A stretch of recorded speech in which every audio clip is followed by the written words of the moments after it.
Hello dear learners, welcome back to Avid Shiksha. Today's current affairs is brought to you by Avid Shiksha. So let us begin. आज का date है 16th of September and all the important articles are as follows.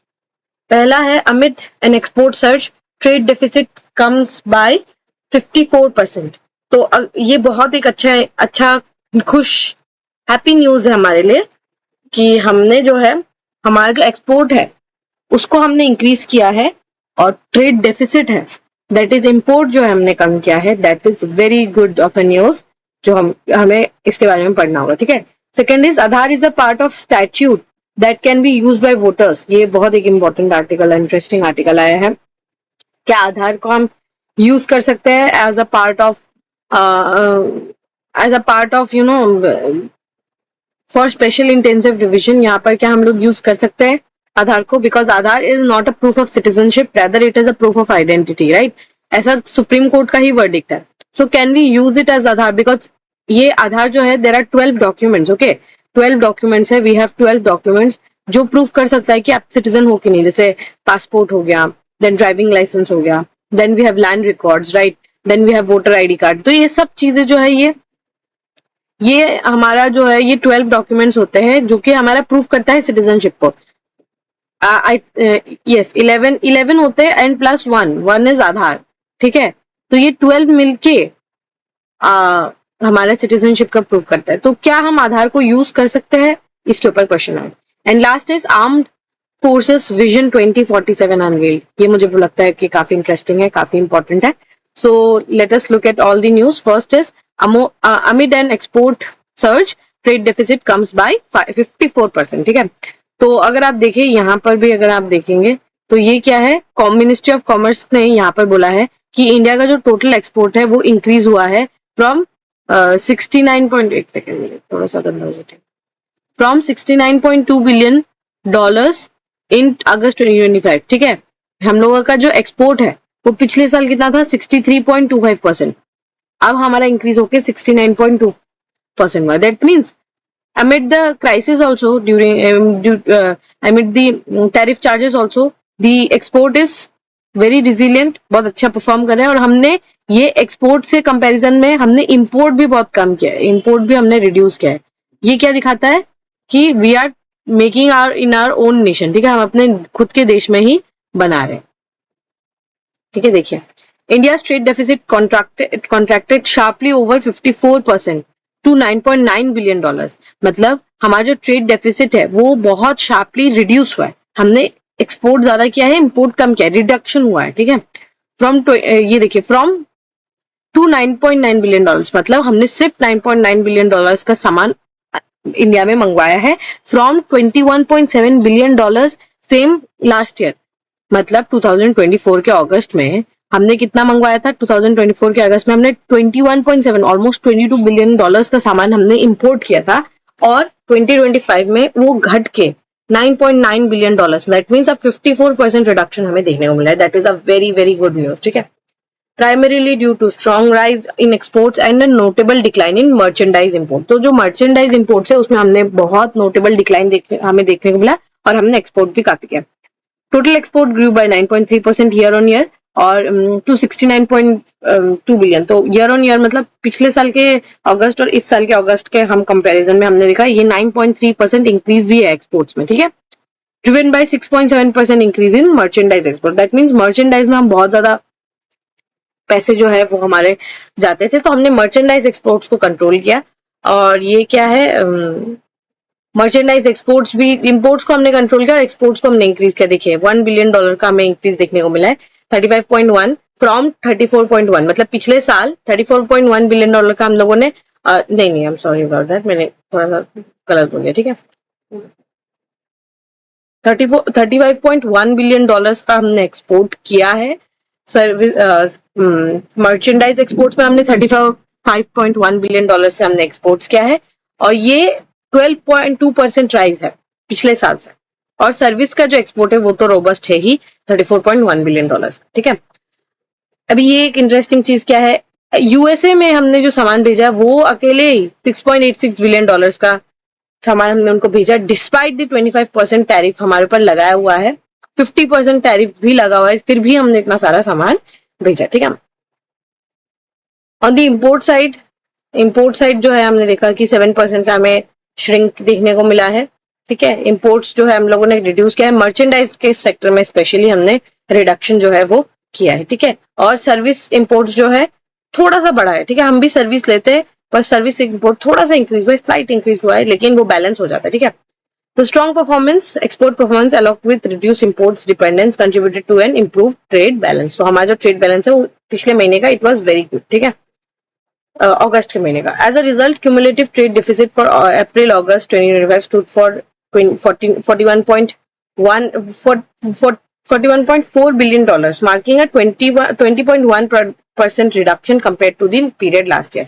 That means deficit अभी भी है लेकिन contracted deficit है, ठीक है। डेफिसिट तो अभी भी है, इस तरीके का डेफिसिट तो अभी भी है, लेकिन डेफिसिट में हमें थोड़ा कॉन्ट्रैक्शन देखने को मिला। पहले में भी बहुत ज्यादा डेफिसिट था इस तरीके से, अभी हम लोगों ने उसको थोड़ा छोटा किया, ठीक है। वो डेफिसिट को हमने थोड़ा सा स्मॉल किया।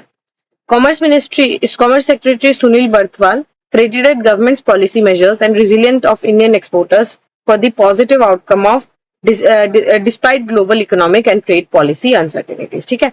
तो ये it is the policy initiative जो हम लोगों ने लिया है वो उसके कारण ये जो हमें इस तरीके का प्राइस हमें देखने को मिला है which is very beneficial for the nation.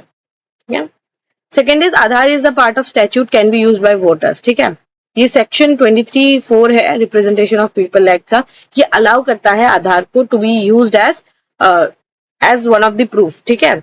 तो यहाँ पर एक पेटिशन आया है, उसके बारे में हम समझते हैं। पेटिशन किया गया है बाय अश्विनी कुमार उपाध्याय, एडवोकेट अश्विनी कुमार उपाध्याय। उन्होंने कहा है कि ये जो आधार है it is a proof of identity, ठीक है। ये एक प्रूफ ऑफ आइडेंटिटी है rather than being a proof of citizenship, क्योंकि ये नॉन सिटीजन के पास भी रहता है, जो एनआरआईज होते हैं उनके पास भी आधार कार्ड रहता है, ठीक है, because it is a proof of identity only.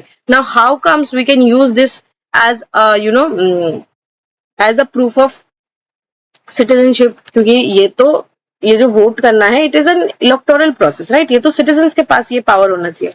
तो क्या हम इसको यूज कर सकते हैं? इसको लेकर एक पिटीशन दिया गया। तो सुप्रीम कोर्ट ने आधार को हम क्या कहा कि we can use Aadhaar as a valid identity document for voter verification, stating that the legal framework governing the right to vote under Representation of People Act 1950, तो ये 1950 के एक्ट के अंतर्गत सेक्शन 23 ये 4 इसके तहत जो है हम आधार को यूज कर सकते हैं एज अ वैलिड डॉक्यूमेंट, ठीक है। A bench comprising of Justice Suryakant and Joymalia Bagchi made this observation while addressing submission that sought to portray Aadhaar as an inferior to the 11 documents already listed by Election Commission. That means ये जो petitioner है ना, उन्होंने क्या किया कि उन्होंने कहा कि हम इसको यूज नहीं कर सकते। That means you are undermining the आधार का जो वैलिडिटी आप उसको अंडरमाइन कर रहे हो, राइट। सो वो आप क्या कहना चाह रहे हो कि बाकी जो 11 डॉक्यूमेंट्स है they are superior and Aadhaar is inferior. तो उसको वो जो पिटीशन है उसको हियर करते हुए उन्होंने कहा है अभी जो ये सुप्रीम कोर्ट है ये अपना वर्डिक्ट अक्टूबर के समय पर देंगी। इस समय जो एडमिनिस्ट्रेटिव प्रोसेस है उसको कंटिन्यू होने दे रही है एंड यहाँ पर they would take up the case in the month of October, okay। तो जो स्पेशल इंटेंसिव रिवीजन हो रहा है ना इन बिहार, ये क्या कर रहा है, इसमें जिनके पास आधार कार्ड है उनको भी रिमूव कर दे रहा है, ठीक है। लेकिन सुप्रीम कोर्ट जो इलेक्शन कमीशन है वो मानता है कि अच्छा आधार कार्ड है आपके पास then you are eligible to vote. तो ये एक बड़ा इशू हो रहा है, ये है एक bone of contention between both the parties. एक कहते हैं कि ये सिर्फ नॉन सिटीजन के पास भी हो जाता है आराम से, ठीक है। ये जो 12th डॉक्यूमेंट है तो नॉन सिटीजन के पास भी होता है, तो क्या इलेक्शंस में कुछ कुछ रिगिंग का चांसेस भी हो जाता है क्या? तो इस तरीके से पिटीशन जो है डाला जा रहा है, ठीक है। तो अभी हमें पता चलेगा आगे जो क्या वर्डिक्ट आता है, ये तो हमें आगे आने वाले समय पे ही पता चलेगा, लेकिन यहाँ पर अभी हम देख लेते हैं।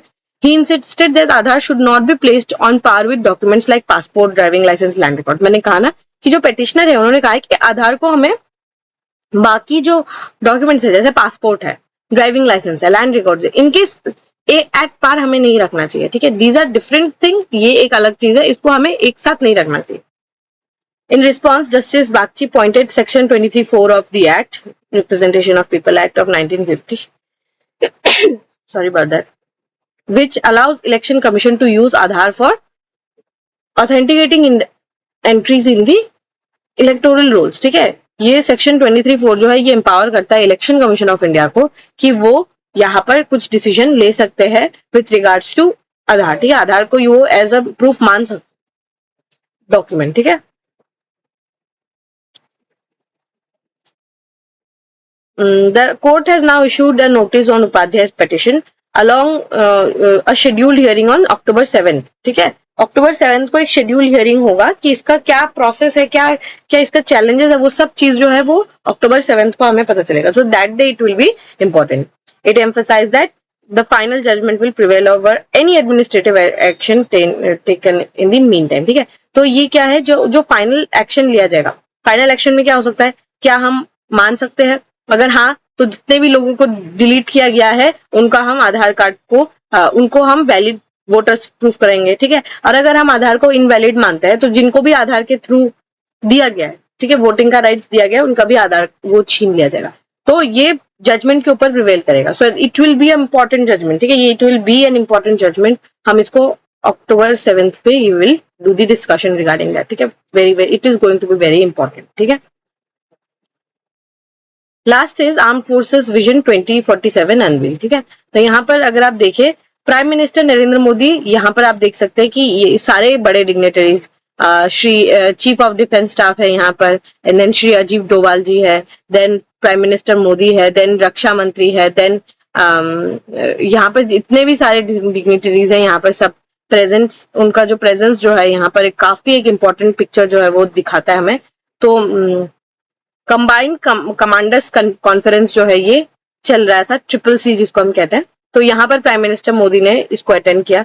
So prime minister Narendra Modi on Monday praise the Indian Armed Forces for success of Operation Sindoor launched in the response of Pahalgam terror attack on May which claimed 26 lives, ठीक है. तो उन्होंने उनको कॉन्ग्रेचुलेट किया और उनको प्रेस किया कि उनके इतने स्विफ्ट एक्शन के लिए उनको प्रेस किया गया. Speaking to the 16th Combined Commanders Conference held in the Eastern Command in Vijaydurg, ठीक है, पहले इसको फोर्ट विलियम कहा जाता था, इसके बारे में भी हमने डिस्कस किया था कि विजयदुर्ग कैसे इसका नाम पड़ा था, ये हम लोगों ने पढ़ा था, राइट. चोला के जो राकिंग थे उसके नाम पे हम ये नाम पढ़ा गया था, ठीक है, राजेंद्र चोला के नाम, नो नो नॉट दैट, लेकिन rather Marathas, not Cholas, okay. Marathas जो थे उनका जो कुछ फोर्ट्स होते थे तो उनमें से एक फोर्ट था विजयदुर्ग, ठीक है. तो ये फोर्ट विलियम का नाम चेंज करके विजयदुर्ग कर दिया गया था, ठीक है. Prime minister also reviewed the recent defence reforms laid out, और ये जो है जो नेक्स्ट 2 years है ये क्या है, ईयर ऑफ रिफॉर्म्स है, ठीक है. ये जो आने वाले समय है ये ईयर ऑफ रिफॉर्म्स है, ट्रांसफॉर्मेशन फॉर द फ्यूचर है.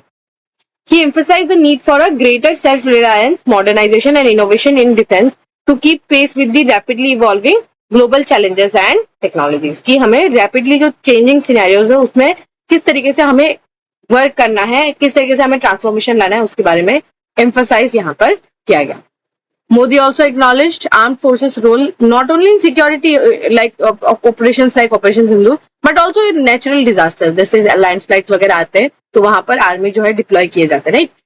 He was briefed on the operational readiness of the forces under the new normal created post Operation Sindoor and preparation for future warfare scenarios, especially those living in emerging technologies and new tactical approaches, ठीक है. तो अब जो नया normal है, ठीक है, new normal है, उसमें हमने अपने आप को किस तरीके से, डिफेंस ने अपने आप को रेडीनेस किस तरीके से दिखाया है, और जो नया जो इमर्जिंग चैलेंजेस है उसको लेकर जो किस तरीके से रेडीनेस दिखाया गया है, that speaks volumes about our defence forces, ठीक है. Prime minister urge defence ministry to continue pushing forward initiatives at enhancing technological capabilities and strengthening defence preparedness, ठीक है. तो हमें कांस्टेंट एफर्ट्स डालना होगा ताकि हम टेक्नोलॉजिकल कैपेबिलिटीज है उसको इंप्रूव करें और नेशनल डिफेंस प्रिपेयर्डनेस को भी हम कंटिन्यू करें, ठीक है. समझ आया आप लोगों को, काफी इंपॉर्टेंट है, ठीक है. All right. With this, we have come to end of today's session. If you have liked this session, don't forget to give a like and write down in the comment section. We will meet in the next session very soon. Till then, take care, study hard, and thank you.